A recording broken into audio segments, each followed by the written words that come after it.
என்று சொல்லலாம், New York times book சொல்லலாம், இது போல பல இருந்தன.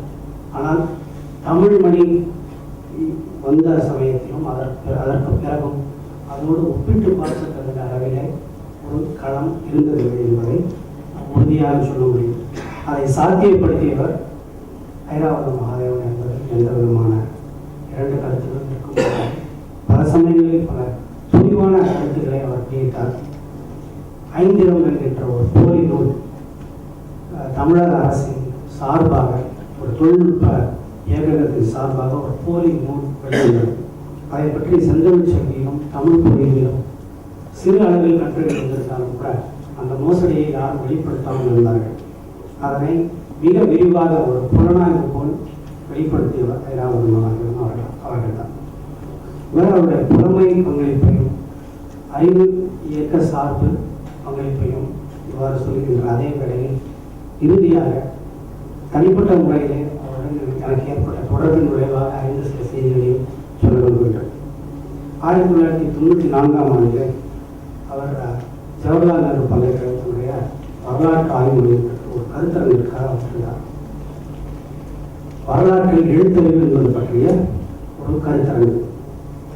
அங்கே நான் கவனித்த ஒரு செய்தி என்னவென்றால், அங்கே இருக்கக்கூடிய அறிஞர்கள் அனைவருமே ஐராவத மகாதேவனை எவ்வாறு எதிர்கொண்டார்கள் என்பது கருத்து ரீதியாக அவரோடு கடுமையாக பொருள்பட்டாங்க கூட. உதாரணத்திற்கு ராஜன் குருக்கள் என்கின்ற பேராசிரியர் ஐராவத மகாதேவனுடைய மிக முக்கியமான ஒரு கருதுகோளாகிய பண்டை தமிழகத்திலே எழுத்தறிவு என்பது மிக பரவலாக வெகுசன அளவிலே இருந்தது என்கின்ற அந்த கருதுகோளை மிக கடுமையாக மறுக்கக்கூடிய ஒருவர் ஆதரவுகளும் மற்றவர் அந்த வரலாற்று மையத்தில் இருக்கக்கூடியவர். ஆனால் அவர்கள் இவரை எதிர்கொண்ட முறையில் அவர்கள் கொண்டிருந்த மதிப்பையும் மரியாதையும் பார்க்கும்போது உண்மையிலே வந்து கற்றவர்களுக்கு இருக்கக்கூடிய மதிப்பு என்ன என்பதை நேரடியாக பார்ப்பதற்கான ஒரு வாய்ப்பாக இருக்கிறது. அது மட்டும் இல்லாமல் வயது வேறுபாடு இல்லாமல் அவர் பழகிய முறையும் எனக்கு நினைவு வருகிறது. அப்போது அவருடைய ஆளுமையுள்ள வேறு ஒரு சில பகுதிகளில் பார்த்து அவருடைய விடுதியிலே அன்றைக்கு சிவராத்திரி நாளாக இருந்ததுனால் இந்த ஏதோ கேட்டிருக்கிறார், முட்டை கேட்டிருக்கிறார். சிவராத்திரி என்று முட்டை கேட்கிறது என்று அந்த உதவியாளர் சொல்லி ஏதோ ஒரு சாபமே இருக்கிறார். ஆனால் தமிழுக்கு தொண்டு செய்வோம் சாவதில்லை என்கிற நிலைதான் வந்தது. அடுத்து இன்னொரு செய்தியும் நான் பகிர்ந்து கொள்ள வேண்டும். ஒரு 3 ஆண்டுகளுக்கு முன்பு தாமஸ் ட்ரவுட்மன் என்கின்ற மிஷிகன் பல்கலைக்கழக அறிஞர் எல்லிஸை பற்றி எழுதிய ஒரு மிக முக்கியமான ஒரு நூல், அதாவது திராவிட மொழி குடும்பம் என்கின்ற கருத்தாக்கத்தை கால்களுக்கு 40 ஆண்டுகளுக்கு முன்பே முன்வைத்த எல்லிஸை பற்றிய அந்த நூலை தமிழில் வெளியிடும் முயற்சியில் நான் பங்கெடுத்துக் கொண்டிருந்தேன். அதில் எல்லிஸ் திருவள்ளுவருடைய உருவத்தை பொறித்த வராத காசை வெளியிட்டிருந்தார்கள் என்ற கட்டுரை ஏற்கனவே தினமணியில் ஐராவத மகாதேவன் அவர்கள் வெளியிட்டிருந்தார்கள். அந்த படத்தை அவரிடமிருந்து பெற்று இந்த நூலில் சேர்க்க வேண்டும் என்று விரும்பி அவரை அணுகினேன். வெளிவந்த அவர் வெளியிட்ட அந்த படத்தை தான் கேட்டு நான் போனேன். ஆனால் அவர் கொடுத்ததோ என்னவென்றால், அவர் ஏற்கனவே வெளியிட்டிருந்த அந்த பொற்காசனுடைய படம் கல்கத்தா அருங்காட்சியகத்திலிருந்து கேட்டார். ஆனால் அந்த கட்டுரை எழுதிய பிறகு அவருக்கு லண்டன் பிரிட்டிஷ் மியூசியத்தில் இருக்கக்கூடிய பொற்காசனுடைய படம் அதை விட சிறந்த படம் கிடைத்தது. அவர் என்ன செய்தார் என்றால் அந்த படத்தை என்னிடம் கொடுத்துவிட்டார்.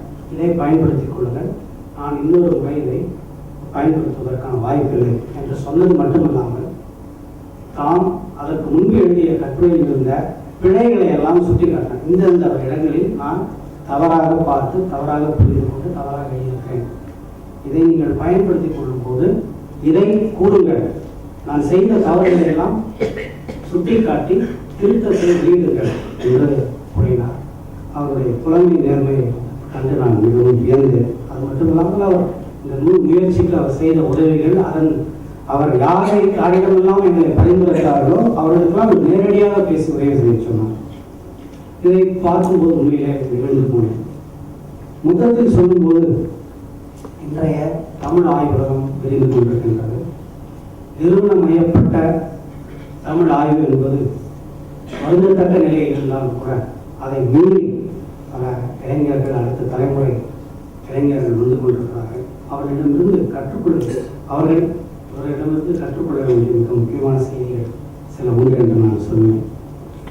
ஈடுபாட்டுடனான உழைப்பு, ஆழ்ந்த படிப்பு, மாறி வரும் மோசங்களை பற்றி கவலைப்படாமல் தான் எடுத்துக்கொண்ட துறையில் தொடர்ந்து 20, 30, 40, 50 ஆண்டுகள் தொடர்ந்து வேலை செய்கின்ற ஒரு தன்மை. 2003ஆம் ஆண்டிலே அவர் ஏர்லி தமிழ் எபிகிராபி புத்தகத்தை அச்சுக்கு அனுப்பிய பிறகு நான் அவரை சந்தித்தேன். அப்போது அவர் சொன்னார், எனக்கு ஒரு பெருமையாக இருக்கின்றது, 40-45 ஆண்டு காலமாக நான் செய்த பணியை முடித்துவிட்டது, இப்போது எனக்கு என்ன செய்வது என்றே தெரியவில்லை என்று கூறினார். நல்ல வேளையாக அடுத்த 1-2 ஆண்டுகளிலேயே அவர் ரோஜாமுத்தைய ஆராய்ச்சி நிறுவனத்தில் இண்டஸ் ரிசர்ச் சென்டர் என்கின்ற ஒரு அமைப்பை தொடர்ந்து பணி செய்து கொண்டு வருகிறார். இந்த அவருடைய அந்த உழைப்பு, ஈடுபாட்டுடன் கூடிய உழைப்பு, நீடித்த உழைப்பு, அது மட்டும் இல்லாமல் அவரிடமிருந்து இன்னொரு இந்த கடிவாளம் கட்டி கொள்வது போல் அவர் சார்ந்த துறையை தவிர வேறு எதிலுமே அவர் கவனம் செலுத்தவில்லை. ஒரு 10-15 ஆண்டுகளுக்கு முன்பு ஒரு குறிப்பிட்ட நூலை அவர் அனுப்பி மதிப்புரை வழங்குமாறு கேட்டிருந்தோம். அவர் அதற்கு பதில் எழுதினார், இந்த நூல் நல்ல நூல் தான், ஆனாலும் நான் என்னுடைய துறை சார்ந்த நூல் அல்லாத எந்த நூலுக்கும் நான் மதிப்புரை எழுதுவதில்லை என்று அவர் கூறினார். இது தமிழ் உலகத்தில் இருக்கக்கூடிய அறிஞர்களும் புலமையாளர்களும் கவனம் கொள்ள வேண்டிய ஒரு முக்கியமான செய்தி. ஏனென்றால் தமிழ் உலகத்திலே தொடர்ந்த ஒரு நெருக்கடி என்னவென்றால், ஒரு துறை சார்ந்த ஒரு அறிஞரை வெவ்வேறு தொடர்புகளில் அவரை நெருக்குவதும் அதை பற்றி எழுத வேண்டும் என்கின்ற ஒரு சூழ்நிலையும் உருவாக்குவதை நாம் பார்க்கிறோம். ஒரு வாரத்திற்கு முன்பு பேராசிரியர் சிவத்தம்பியை நம் அனைவரும் மேடையிலே பார்த்தோம். அவரை பார்க்கும்போது நமக்கு ஏற்படக்கூடிய மிகப்பெரும் வருத்தம் என்னவென்றால், அவரை போன்ற பேரறிஞர்கள் தொடர்ந்து ஒரு துறையில் மட்டுமே செயல்பட விடாமல் தமிழகம் அவரை தடுத்தது என்றுதான் சொல்ல வேண்டும். சங்ககாலம் தொடங்கி தற்காலம் வரை சமூகம், இலக்கியம், தத்துவம் என்ற அனைத்து துறைகளிலும் அவரை பேசவும் எழுதவும் ஆன சூழ்நிலையை நெருக்கடியை தமிழகம் தொடர்ந்து உருவாக்கி வைத்திருக்கின்றது.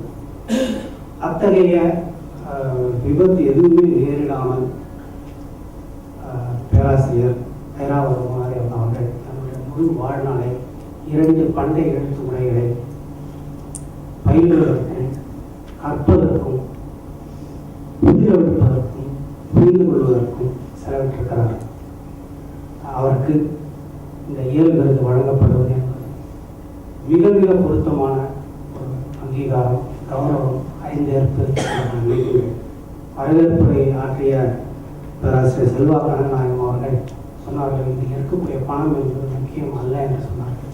இன்றைக்கு இந்த நிமிடம் வரை இந்த பண முடிப்பு என்பது எவ்வளவு என்று எனக்கு தெரியாது, பலரும் அறிந்திருக்க மாட்டார்கள் என்று நினைக்கிறேன்.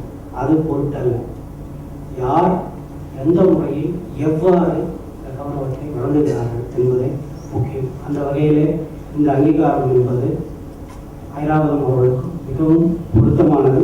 அவரை அங்கீகரிப்பதன் மூலமும் கௌரவிப்பதன் மூலமும் தமிழர்களாகிய நாமும் கௌரவம் பெறுகிறோம் என்று கருதுகிறேன்.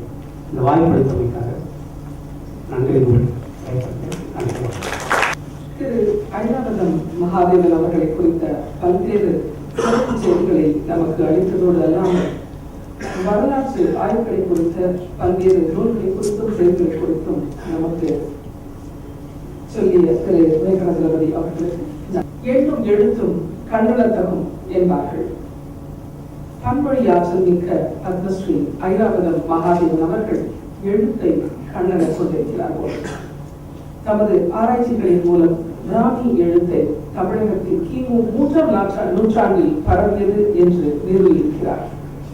கல்வெட்டு ஆராய்ச்சியிலும் பண்பாடு, வரலாறு குறித்து தீர்க்கமான ஆய்வுகளிலும் தனது வாழ்வை முழுக்க அர்ப்பணித்த பெரும் அறிஞரான பத்மஸ்ரீ திரு ஐராவதம் மகாதேவன் அவர்களை ஏற்பதை வழங்குமாறு அன்புடன் அழைக்கிறோம். கனடா நாட்டு தமிழ் இலக்கிய தோட்டம் பேராசிரியர் செல்வா கனகநாயகம் அவர்களே, இந்த என்னுடன் சேர்ந்து விருது பெற்று பூவுடன் சேர்ந்த நாடும் மணந்தரும் என்ற வரை எனக்கும் கௌரவம் கிடைத்தது.